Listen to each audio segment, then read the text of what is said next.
Ahoy and welcome back to another video. It is now the last day of May, which means it's time to talk about all the games I played this last month. I do this at the end of every month. I record a video talking about all the games I played for each month of the year, talking about all the new games that came out that I've played, helping myself make a list towards the end of the year for Game of the Year stuff. So May was a weird month for me because for a good portion of it, I was on travel. I was on vacation, went to a wedding out of the country. So for about 2 weeks, I didn't really play much of any video games at all. Um, and most of the video games I played for May, actually, I played in this last week, and a lot of them just came out. So I still have uh, some fresh thoughts on some of these. Some of these I need to put more time into before I have my full thoughts on them. But we're gonna go ahead and talk about them anyway. So the first game I want to talk about is one I just started playing today. I played one round of it. Just came out, and that's Elden Ring Night Rain. So Elden Ring Night Rain is the new, basically it's Fortnite cross Elden Ring. Um, I'm a big Elden Ring guy. I played that game through 4 times now, probably. Got the Platinum Trophy in the PlayStation. I've played several characters. I've watched several playthroughs of other people playing it. I love that game tons. One of my favorite games of all time. Night Rain is a roguelite multiplayer co-op version of the game. You can play it 1 player or 3 player. So far, I've only done one 3 player match with 2 random players. I think that brings up to my first concern with the game. Um, I've heard just anecdotally from a friend that playing by yourself is very difficult, which makes sense because the game's balanced. Makes it seems like it's balanced for the 3 players. And then when I played the one match I played, it was a 3 player match, and I didn't have voice chat with these random people, and we all just kind of ran off random directions. And I was just kind of playing Elden Ring, running around, killing enemies, trying to find loot. But they're off running around somewhere else, and then the other guy is fighting a boss by himself, and then all of a sudden I'm fighting a boss by myself, and I just feel like the game is at odds with how I like to play FromSoft games. Obviously, like I said, I've only played one match. This might change. It's gonna be a whole different thing when I play with friends, but I feel like playing it with randoms.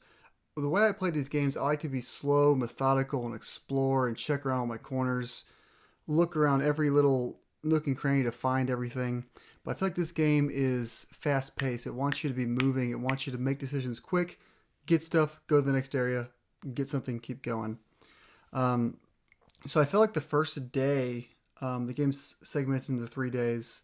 The first day when I was playing these randoms, we were all disjointed. We were all running different directions, and I feel like I was struggling because I wasn't leveling up fast enough. I wasn't finding good loot. But then by the end of the first day, and then going into the second day and the full second day, I feel like we just kind of traveled as a pack, and that also had problems where I feel like when we were traveling as a pack, we were destroying all the enemies around us, but I felt like we weren't exploring enough.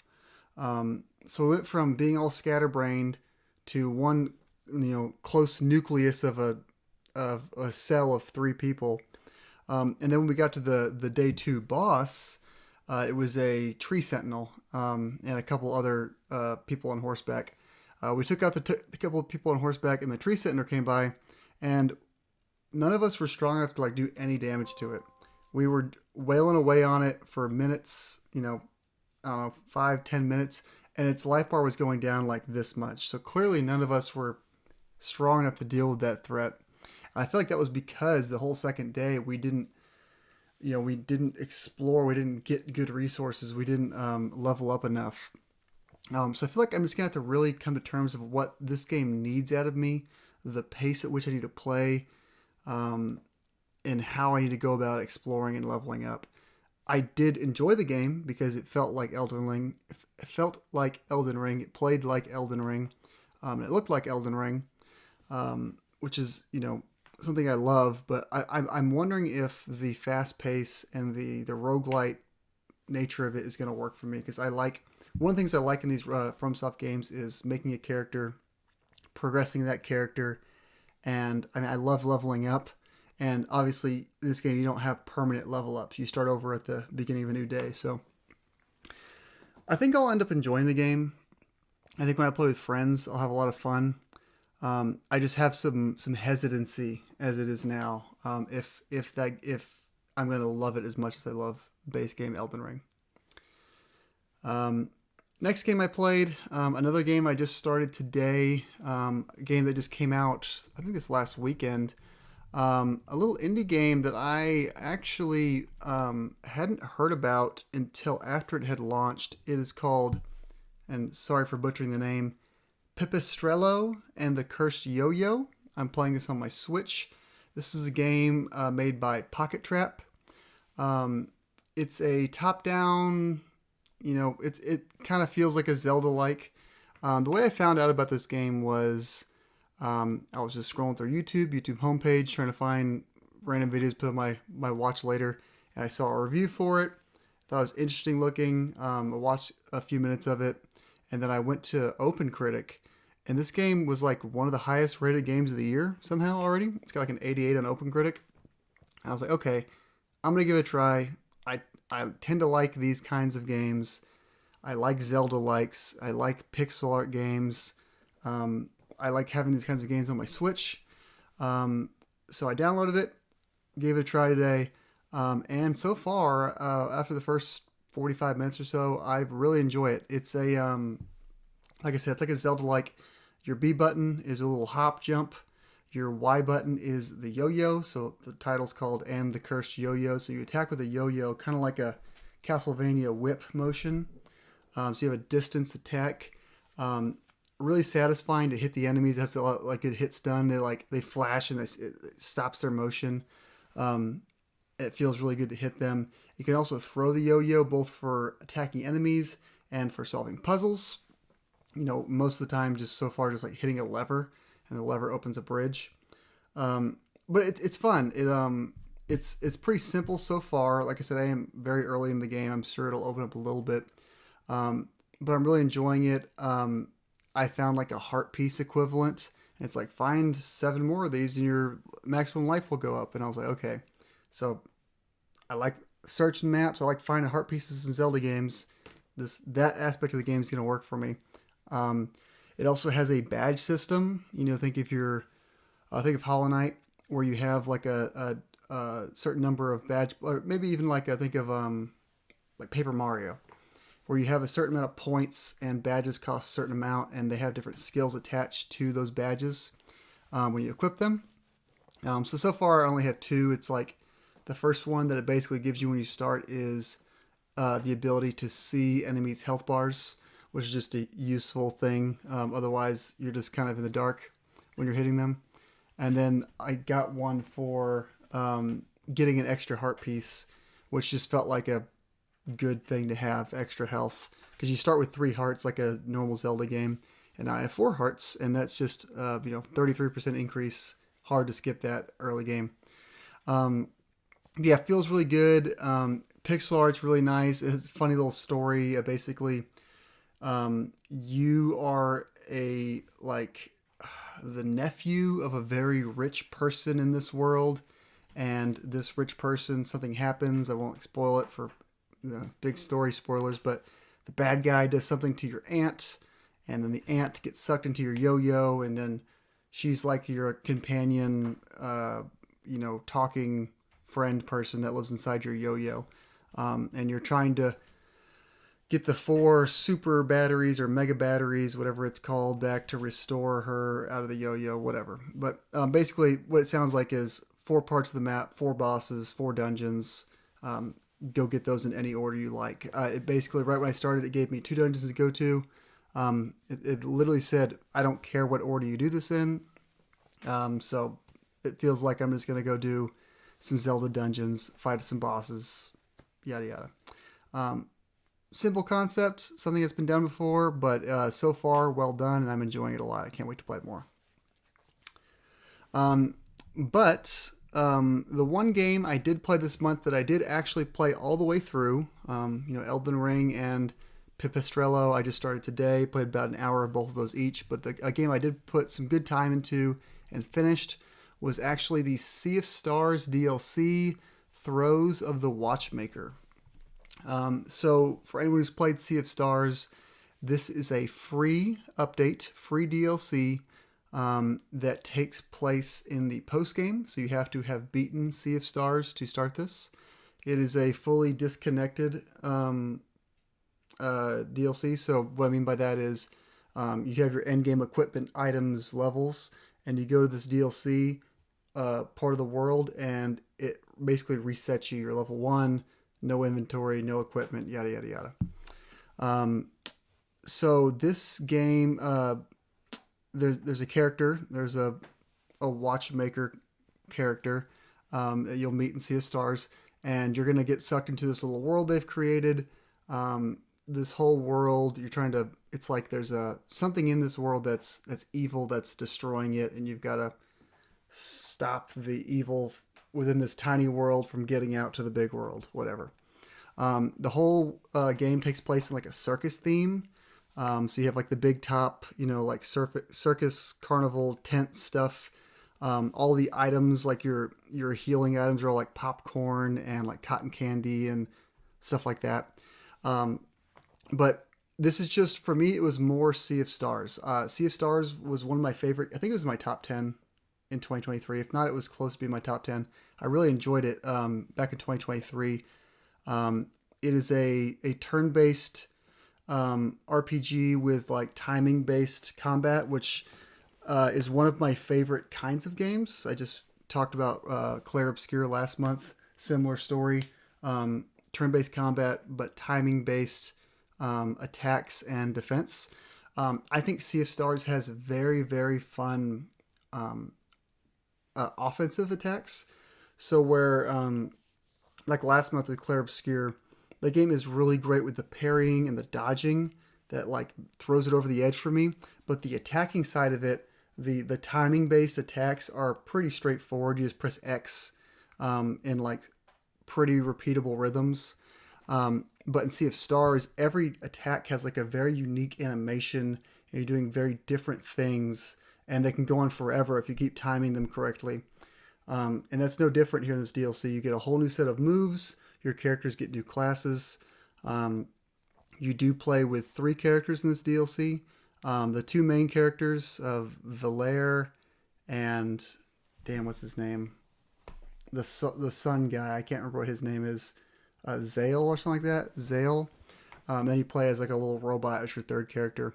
But the 2 main characters from the base game get different classes. So they have different moves, which means you have to learn these different moves, which was a fun part of this experience. But yeah, I really, really, really enjoyed this game. The combat system is great. The story is acceptable, fun, whatever. It's nothing to write home about, but it is good enough to keep me going. The music is really good. Pixel art great, animation's great. And I think it took me maybe 6 or 8 hours to finish this whole DLC. I 100%ed it, which means I did every once in a while there's like some optional puzzle rooms to find these little medallions. I did all those.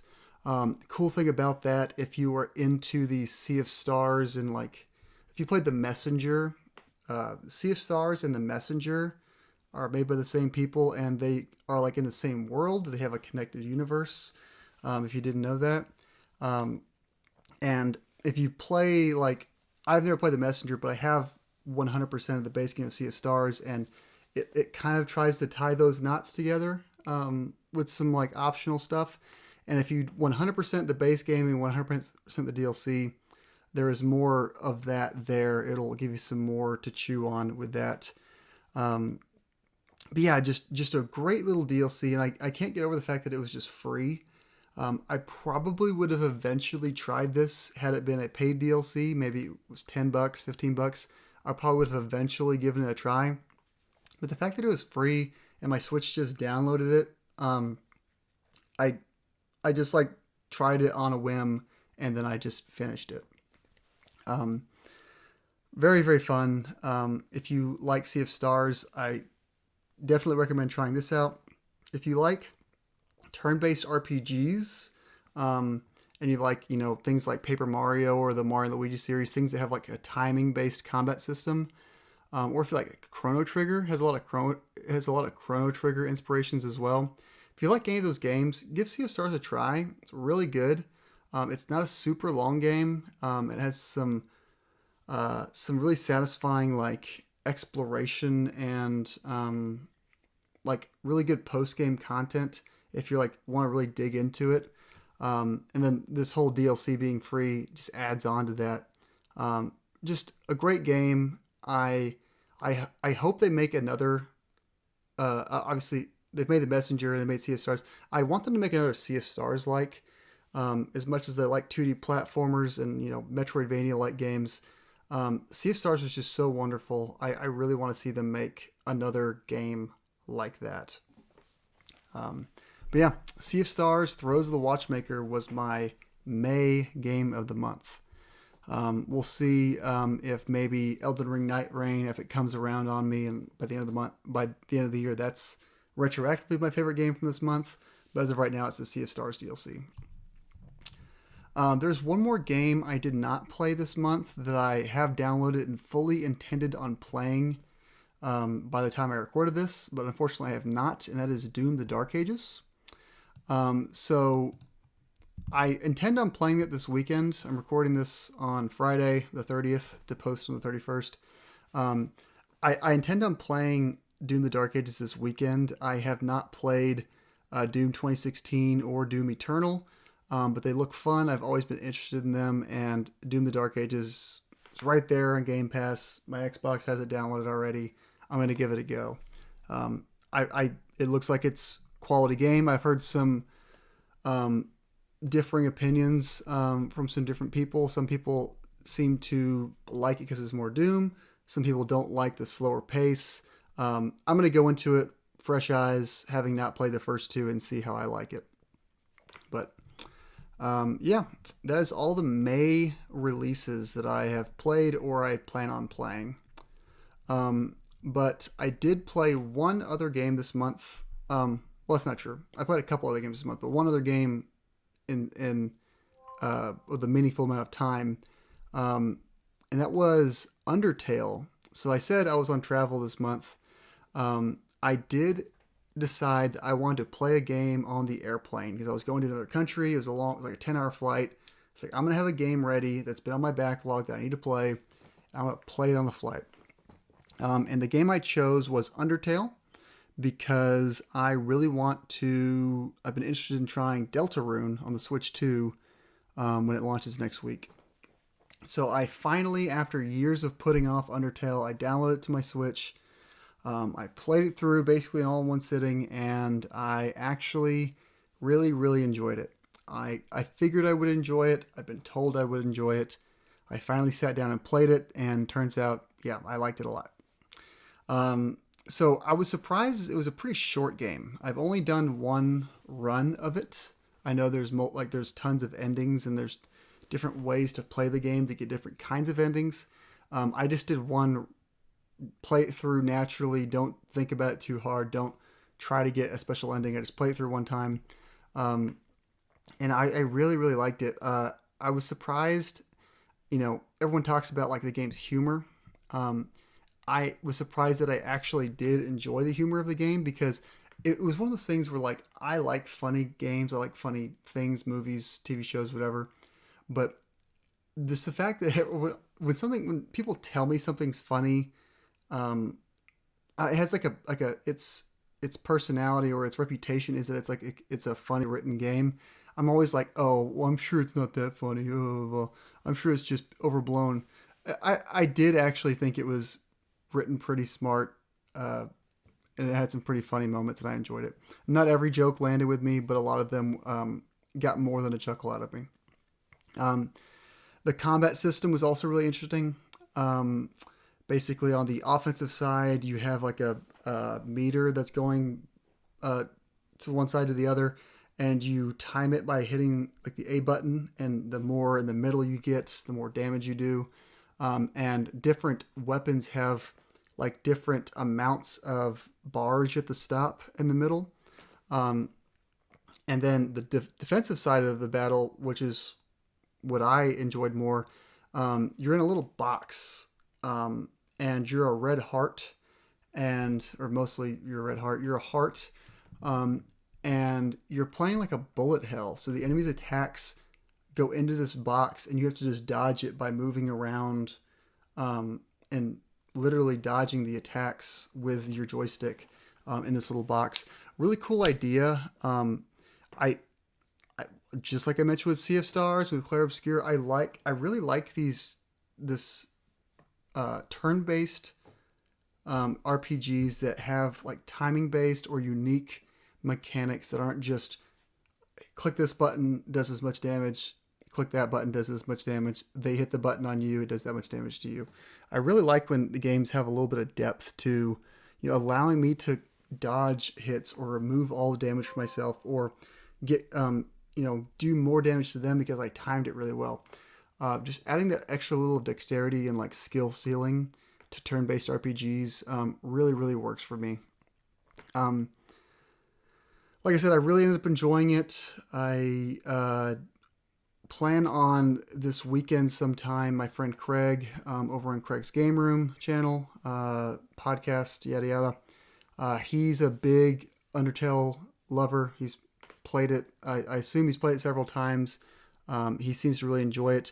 I plan on sitting down with him to record a longer video, kind of talking about our thoughts and kind of trying to extract like what he loves so much about the game, talk about the things that I found in the game, and what we're looking forward to with Deltarune, because Deltarune is like a sister game to Undertale. I don't know if it's a prequel or a sequel. I don't know. I haven't looked into it, but I know it's related to Undertale.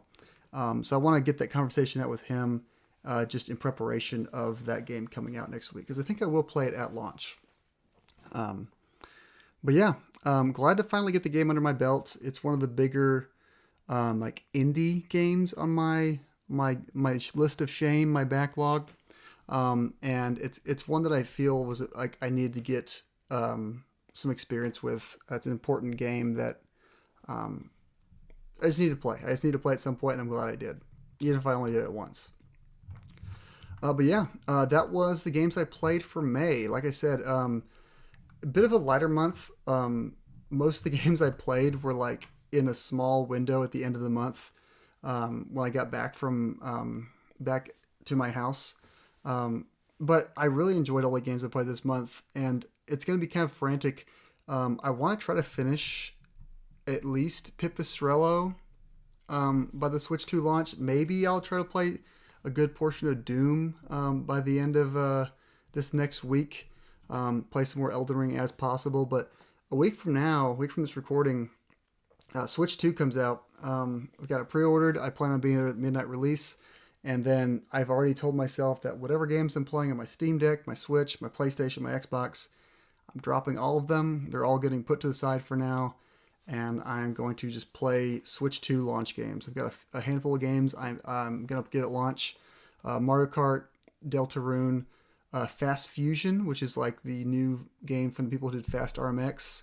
I'm going to test out a bunch of Switch 1 games, and then obviously the GameCube games. I really want to get into the GameCube games. Play some Soul Calibur 2, some Wind Waker.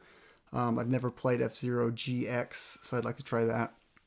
But yeah, really excited about June. Switch 2, super excited. I played my Switch 1 for thousands of hours, and basically it's going to be a larger version of that has a little more horsepower. Not the most exciting upgrade for a Nintendo platform, but it's going to be a very welcome upgrade, I think. One that I'm very excited and have been waiting for years. So, yeah, I'm sure next month we'll have lots of games to talk about. But yeah, that's going to bring it to the end of this video. I appreciate everyone watching. I would love to know if any of you have played any of these games, or if you have any other games from this month that came out that you recommend to me. I'm always looking for new recommendations to add to my list.